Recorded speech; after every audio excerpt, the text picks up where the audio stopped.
to such an extent that it was, simply mind-blowing for you. And I know that coming from San Francisco as you do, you've already got your hands full in terms of sifting through what is real and what isn't in the context of US news. I live in San Francisco and I've lived there for 30 years, and that's the subject of disinformation within the United States. In the Republican National Convention, they're repeatedly referring to San Francisco as a cesspool. We'll come back again. But I could live anywhere in the world that I want. San Francisco is the most beautiful, innovative, open place. It's where I choose to live, not a cesspool. So I'm faced with this every day. There's an agenda to demonize San Francisco politically within the United States. So I do face that. What's more important here is what I have seen over the last 3-4 years in Karabakh, and things that I hear. So what do I hear? For example, after some of the tours that we've led, members of the tours have been attacked by this so-called keyboard army of people supported by Armenia saying, oh, we just want to write a little bit of a piece, let's get a quote from you. No. How can you support ethnic cleansing and genocide and barbarism and starvation and whatever, and puppets of propaganda tours. So this is coming out and being directed. But what do we actually see? We see beautiful Azerbaijani people. It's just like people who've been to Baku over the last 10, 20 years. You've seen it grow and turn into one of the great cities in the world. When we came to Karabakh 3 years ago, it was ruins. People who came to Shusha saw ruins in Agdan. We saw plans of what could be, but thought, yeah, they will never do something like that. But it has been built up absolutely beautifully, and all around Karabakh, roads, villages, smart villages.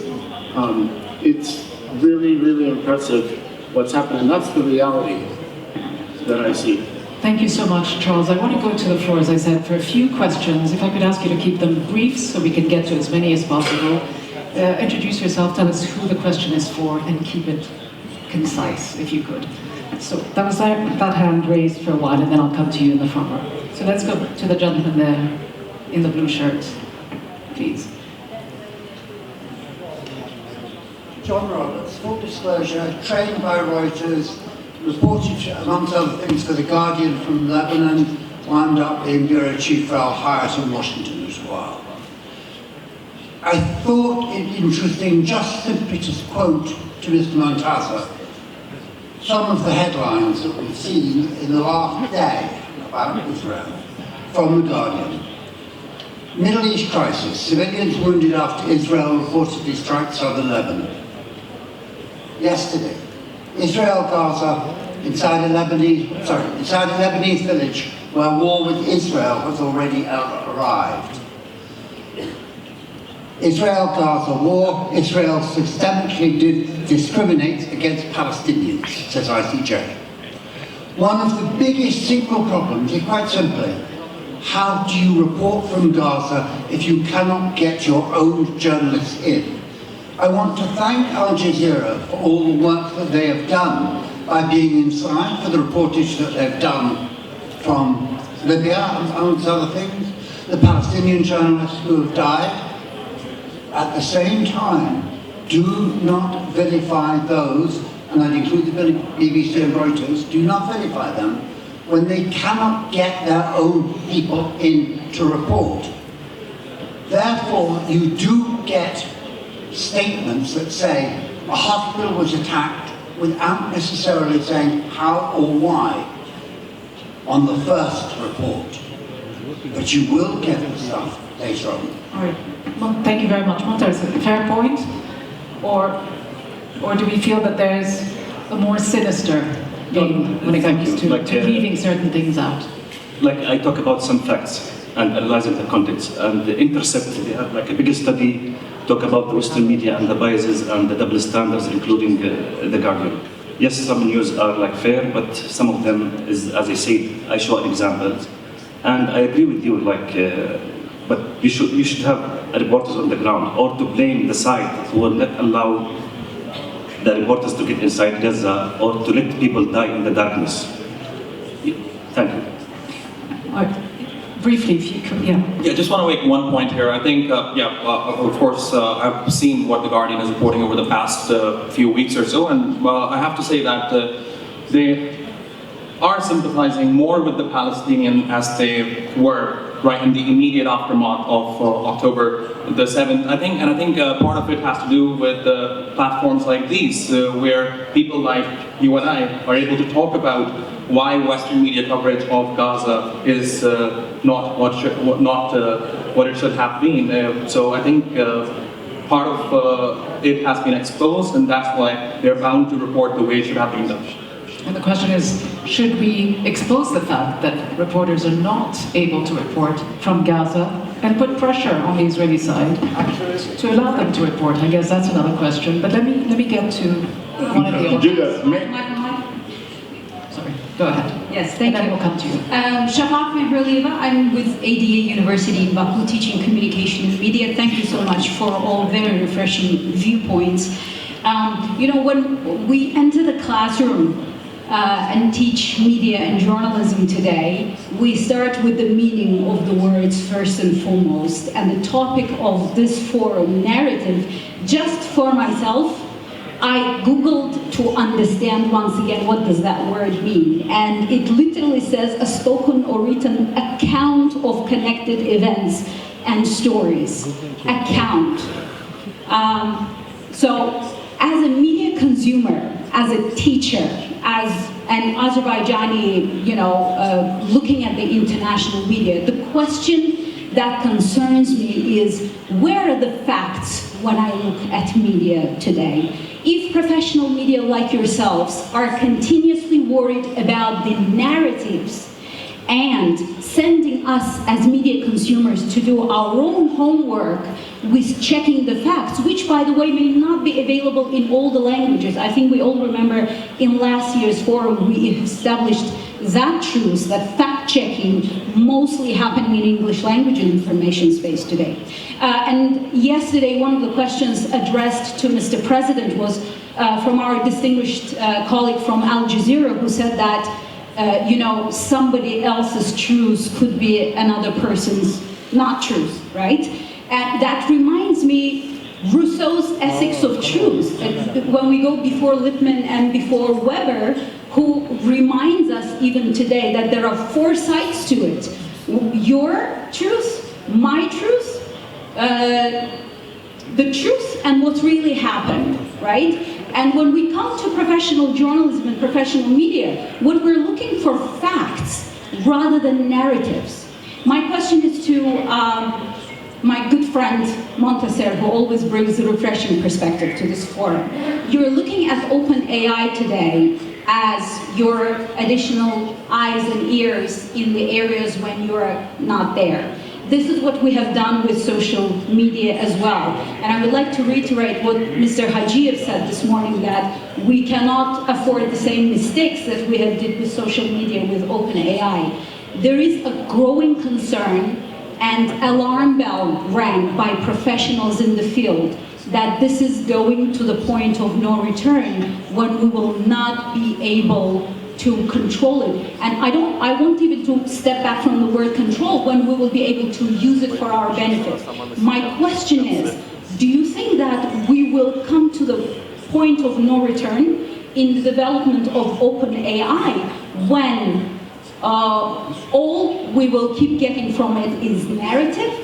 Will it ever be able to help us to get the facts, much needed facts, that we want to come to the conclusions? Thank you. It's complicated because it's totally new, and even the journalists are still discovering the AI and the impact on journalism. I would say now, when you look for the AI or the ChatGPT or Gemini by Google or etc., most of the content is written in English language. So when you search about Azerbaijan, for example, you have few information about Azerbaijan, which is more fact in local language, while the majority of the information is written by Western perspective or another languages. So it has a cultural bias. It has a cultural bias because most of the information came from one side, not from the local language. So if you search about Shusha or Fuzuli, etc., or the war between Armenia and Azerbaijan, of course the Western perspective will be there. So far, maybe at some point, now our colleagues in their units, they are trying to discover how to apply the AI on their news verification or open source investigation. If we take the technology and apply it in our content, not to take it as it is, because it already has cultural bias, technology bias. For example, if you search about anything about Palestine, because I'm Palestinian, when you search about the war on Gaza, ChatGPT keep twisting conflict in Gaza. It's a war on Gaza. He still keep it. Conflict in Gaza. So it's twisting the truth from my perspective. So it has a cultural bias, and still you have to discover and to start your own platform based on your own content and heritage and history. If you keep just looking for Google content, I think 93% of the content is written in English language. So it's come from one side. All right, let's have a quick question. May I add something? Okay, go ahead. Тут, мне кажется, мы немножко, хотим того или не хотим, подменяем несколько понятий. Информация и комментарий. Если под информацию понимать расширительно, в виде комментариев, картинки, статей, ну, тут может быть миллион разных вариантов. Но поскольку, я так понимаю, я здесь единственный на этой сцене, представляющий информационное агентство, то для информации, если поднимать строгое понятие факта, то здесь как раз поле для комментариев не такое большое. Факт есть факт, и он должен быть доказан. Для нас фактом является то, что подтверждается минимум из двух, как правило, из трех источников. Только когда три источника, не связанные между собой, подтверждают некий факт, только тогда этот факт появляется на ленте ТАСС, Государственного информационного агентства страны. Другого пути нет. Все остальное от лукавого.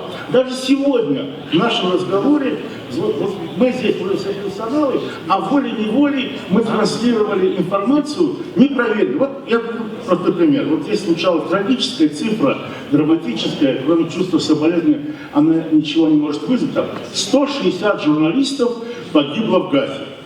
Но я не видел никогда и нигде список этих журналистов, где они работают. То есть эта уже цифра возникла, она стала гулять, она стала такой цифрой, показывающей трагедию, которая действительно есть трагедия. Но это конкретный факт, это конкретная цифра. Я не видел нигде ее доказательств. Вот этим отличается работа профессионального информационного агентства, нашего, или американского, или азербайджанского, или турецкого, но неважно, где каждый факт должен быть доказан. Иначе это уже не факт.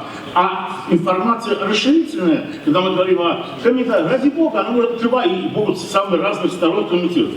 Поэтому я признаю только его величество факт. А если вы спросите меня лично, кому я лично доверяю, только корреспондентам ТАСС. И не удивляйтесь, потому что я знаю каждого из них лично, и я знаю, что каждый из них своей профессиональной репутацией, если хотите, своей головой отвечает за тот факт, именно факт, который появился на ленте ТАСС. У нас, я вам сейчас приведу интересный пример, у нас вот за последние 20 лет уволили 2 журналистов, 2. За что? Когда, многие профессионалы это помнят, когда, так сказать, во время президента Обамы на сайте самого уважаемого мирового информационного агентства Associated Press появилось сообщение: в Белом доме взрыв, Обама тяжело ранен, находится при смерти. И это было на сайте Associated Press. И в ту же секунду десятки тысяч информационных ресурсов подхватили эту фейковую новость. К счастью, быстро выяснилось, что это было не Моссад, не ФСБ, а это были просто местные американские хулиганы. Но, и, к сожалению, 3 минуты эта фейковая новость провисела на ленте ТАСС. И за что вот лично я подписывал приказ об увольнении сотрудников. Не за то, что они это дали. Если они писали бы Associated Press, двоеточие, и дали бы это, они бы остались на работе. Но то, что они дали эту новость без ссылки на Associated Press, как новость ТАССа, и тем самым фактически способствовали тому, что ТАСС тиражировал эту новость, они потеряли работу. То есть это такой должен быть подход к фактам. Любой факт должен быть проверен из минимум 2 источников, и именно только это я и понимаю под словом информация. Спасибо. You do make a fair and extremely troubling fact that a lot of the well-established media organizations, whether it's the BBC, CNN, the Washington Post, the New York Times, and this goes on, has foregone some of the key principles of journalism, one of which is to fact check and to at least have 2 sources to any story. And that's how we saw CNN literally run with the story of 40 beheaded children, the New York Times with the mass raped children, which were later debunked. Let's have another question. Thank you, Judy. My question for Mr. Qusman. We know each other. No, let me explain first of all. We know each other is personally. We was born in a beautiful city in Baku, in Azerbaijan, and I try to show my respect to you. And let me, Jida, ask him in Russian, in his native language. Михаил Соломонович, вот сейчас все говорят об ответственности средств массовой информации. Вы об этом отметили также. Вы говорите, все здесь профессионалы. I'm sorry, I'm former Chief of Staff of Government of Azerbaijan and former Chief of Staff of Parliament of Azerbaijan. My name is Ramis Yunus.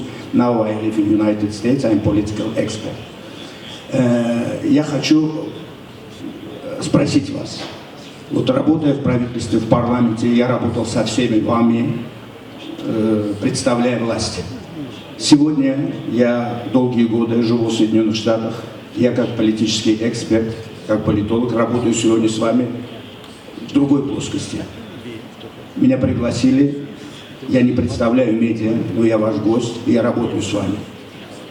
Вы все говорите об ответственности средств массовой информации. Вот вы недавно приехали и вчера говорили об этом, задавая вопрос президенту Азербайджана, что вы были в Милуоке на съезде. Я живу там. Вы видите, какая поляризация в Америке. Это поляризация сегодня по всему миру. Нет правил во всем мире. Нет правил между политиками. Значит, нет правил сегодня и в средствах массовой информации, которые вроде называют 4-й властью. Вот как вы думаете, вот с вашей точки зрения, потому что вы хорошо сказали, вы представляете сегодня ТАСС. Вы не представляете ни власть, ни правительство, вы работаете на государство. Но вы представляете это агентство, и вы несете персонально за это агентство. Вот как человек, профессиональный журналист в этом направлении. И вот сидите на этой панели со всеми вашими коллегами по всему миру. Мой вопрос персонально не к вам, как к уважаемому журналисту, и ко всем сидящим сегодня здесь, вот на панели, этот же вопрос. Может, проблема в том, вы знаете, что сказал Бисмарк в свое время, да?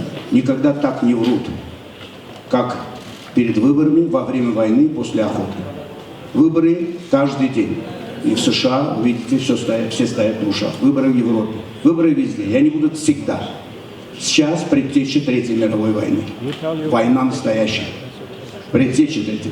Вопрос в том, что может быть отсутствие этих правил среди политиков и отсутствие правил среди вас, представителей средств массовой информации, и приводит к этой безответственности. Потому что сегодня, если нет правил, это правило не работает в ООН, ни в каких политических институтах, и нет никаких правил среди вас. Может, это главный вопрос. It's my question for all of you.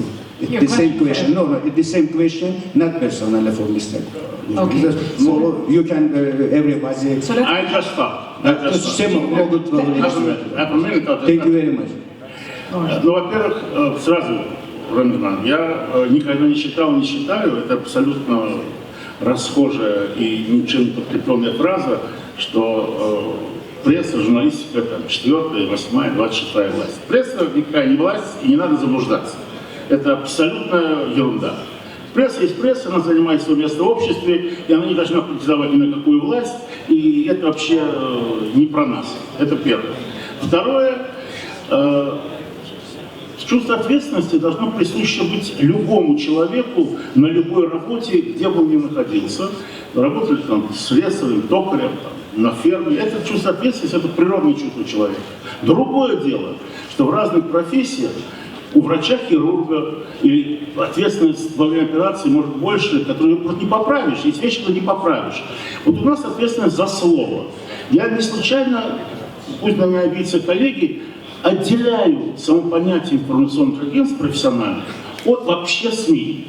Потому что я верю Associated Press, я верю Reuters, я верю France Press, я верю агентствам с большой историей, с большой репутацией, проверенные десятилетиями, когда эти публикации, информация в этих агентствах не встречает опровержений. Ну, я за год, может быть, не встречу несколько опровержений Associated Press. Вот это и есть доверие к информации. И те, кто люди, которые хотят получить точную информацию, объективную информацию, достоверную информацию, они будут искать информацию в проверенных годами источниках, а не выхватывать новости, которые вылетают как из пушки каждый день в другом телефоне. Это вопрос к обществу. К обществу, еще раз к обществу. Как человек, когда идет в магазин, должен выбирать качественный продукт. Он, может быть, стоит дороже, но он тогда получит качественный продукт. Информация – это тоже продукт. Это дорогой продукт, потому что в нем участвуют сотни, тысячи людей. И вот за этот дорогой продукт люди заплатят, но что получат точный, качественный, достоверный продукт. Все. Thank you so much. Unless anyone wants to add anything here, what I propose we do in the last 10 minutes, because I'm aware that we are eating literally into our lunch break, I'm going to group together a couple of final questions. Let's take them all together and let's have each one of you answer some of them and give us your final thoughts. Let's begin with the gentleman who already has the mic. I am Carlo Marino from Italy. I am political scientist and expert in international relations. In 1992, I collaborated with a prestigious Italian center of research, and I made research about disinformation. So I want to testify how Italy has been subject to disinformation various times. In 1992, I explored different foreign media and analyzed that the information about Italy were above all some information concerning prejudice. Italy, for example, is the country in the world where we have the highest number of UNESCO cultural sites. But in the foreign press, there always came out Mandolino, Pizza, Mafia, and just in those years, between 91 and 92, Italy was subject to this disinformation campaign, whose goal was to fight Italian economy.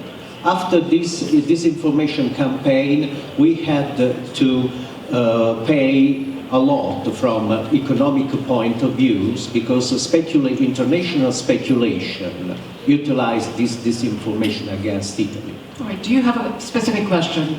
Otherwise, we will take that into account in our final comment. My question is, how would you like to fight this kind of lethal approach to countries through information and disinformation?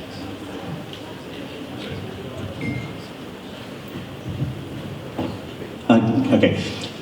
Mark Elliott, I'm running the 6:30 fireside chat, and we're going to develop some of Charles's ideas about how travellers and travel can help. Now, my question is, for people who are very confused, as an individual, how do we fact check? How do we know something is true? All right, another question, please, in the back. Thank you. very much. My name is Noah Kipkemboi from Kenya. And moderator, I have a question. First of all, trying to get attention at this end has been quite interesting, and I like that. But to Mixail Qusman, he said that he believes bloggers are not journalists. Very interesting tag. I'd like him to clarify. But on a bigger discussion is about the tier system of information. We see that right now, the narrative is running from north down to south. And I feel even amidst that, there is an element of, okay, there is the north element, then there is the middle tier, what we're talking about here. And right at the bottom, we have Africa. Now, the plight of Africa, how do we reshape the narratives? The likes of Al-Jazirä, you've made your presence pretty heavy on the continent. How are we making sure that the narratives come from the root of Africa, going up and not the other way around? I remember in 2016, there was a journalist who actually commented that Kenya is a hotbed of terror. And they had to recant that statement. That was by CNN. The big question is, how does Africa own its narrative and tell its story, whereas it doesn't control the machinery of telling those stories? Thank you. How do we counter the prejudices? A couple more questions, and then we will have the panelists answer them. Thank you. My question is for Mantisa first. You've correctly outlined that the Western media distorts the picture vis-a-vis Ukraine and Gaza. For example, that's not only limited to Russian supposed strikes. For example, when Ukrainian forces strike Russian-controlled city of Donetsk and people died, the latest example is in January, 27 people died after shelling on a market.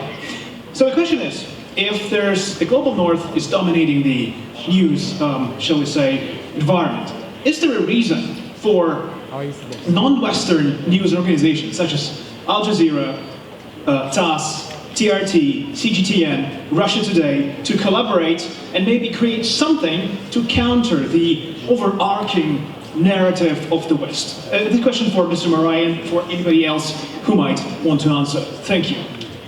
Very interesting. Two more, please, if we can. Let's do, yeah. Sabir Safarov from Real TV, Azerbaijan Media. So we talked about the politics, and I would like to ask the question about the climate. So you know that Azerbaijan is hosting COP29. So, and we are talking about the disinformation. So what do you think? Is there any disinformation at the climate side, or is the data are lying, is the numbers are lying? So is there any cases of the disinformation at the climate? Thank you. All right, one final question.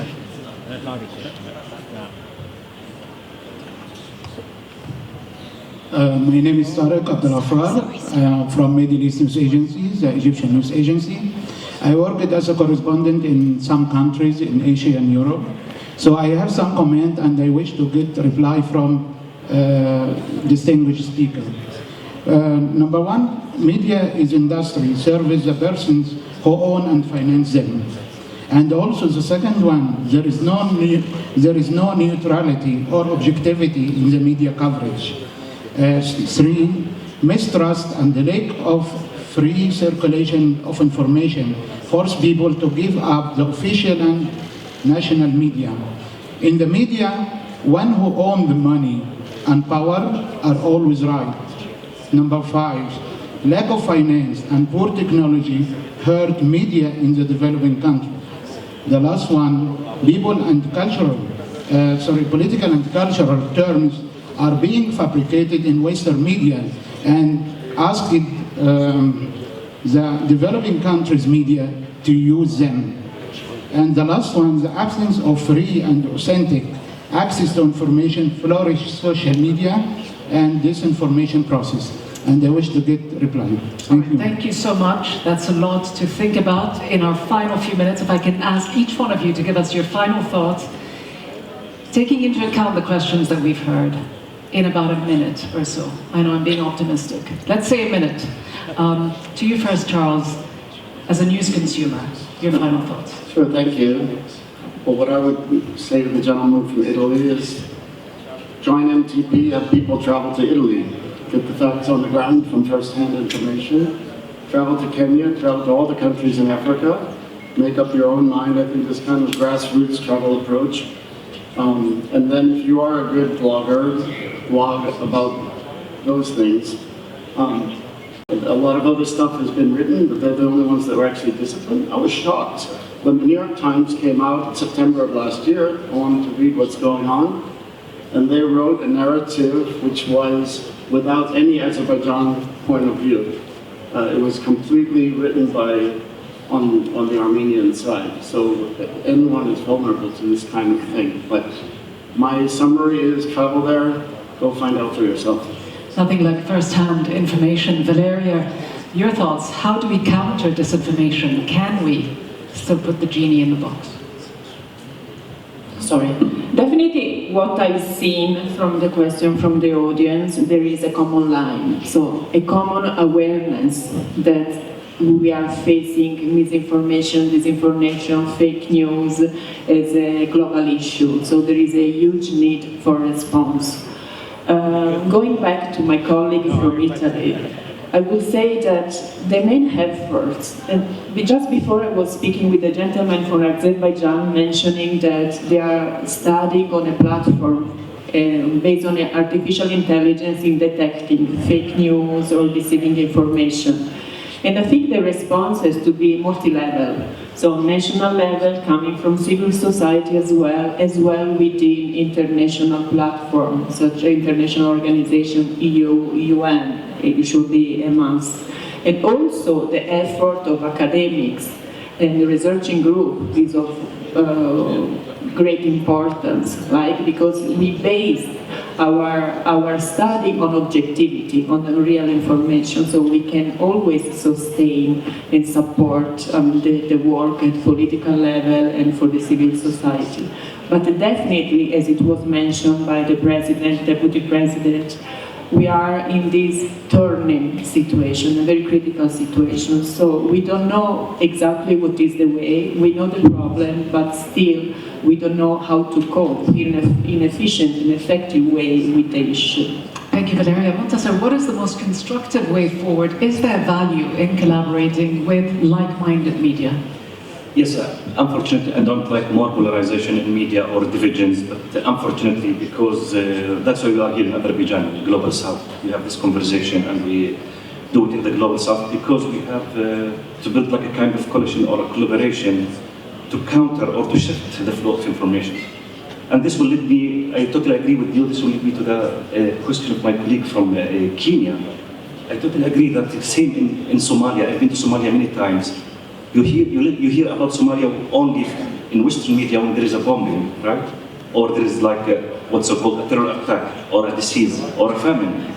While I've been to Somalia every year I go there, I meet like young journalists, brilliant. They are a beautiful country. They are born to live in a peace. A young generation born after the war. But I'm upset from white people just telling stories about Somalia. We need to empower young people, African people, to give them voices. They have to express themselves, then they will reflect the reality of Africa, or Somalia, or Kenya. We don't want like only white people to report about Africa. Thank you very much, Montasser. Mr. Qusman, briefly, I'm told we don't have much time. Someone who's been around for a long time, how would you see the best way forward? Я тоже отвечу прежде на вопрос коллеги из Кении. Я вижу только один путь здесь. Это максимально помочь африканским странам, нашим коллегам в африканских странах, в медийных структурах, развивать свои медийные структуры, создавать полноценное информационное сообщество в Африке. В свою очередь, просто простой пример. Вот мы со своей стороны, я говорю, в России, стараемся помочь в этом плане. Вот есть ЮНЕСКО, Международный комитет развития коммуникаций. Я представляю там Российскую Федерацию. Вот буквально вчера по нашей инициативе Российская Федерация через ЮНЕСКО передала $250 тысяч на развитие коммуникационных и информационных структур Африки. То есть страны, которые имеют возможность, богатые страны, страны Севера, как принято говорить, должны делать все возможное, чтобы помочь африканским странам и медийному сообществу африканских стран развивать свои возможности. Вот и все. Caffar, your final thoughts. What can we do to change the reality in which we live? Very quickly, I think we need to stop with this narrative of this pity on Africa. I think Africans are capable enough of, coming up with their own platforms, and I totally agree with Muntazir that we don't need a white correspondent to report on what's happening in Africa. Local correspondents in Africa are actually way better because they know the dynamics of the region in a much better way. And to that question about fact-checking, I think one of the best fact-checker is your mind. It's critical thinking. When you see a news story and it doesn't make sense, then most likely it might not be right. So, always question what's the motive behind A or Z organization writing that particular story. So yeah, on that. Yeah. Thank you very much to our panelists for a fascinating discussion, and thank you all for being here and for sharing with us your perspectives and questions. Thank you. Thank you for your talk. Dear guests, please take a moment to drink some tea and coffee. During this break, it's an excellent opportunity to network with other participants and get ready for the upcoming panel. Thank you.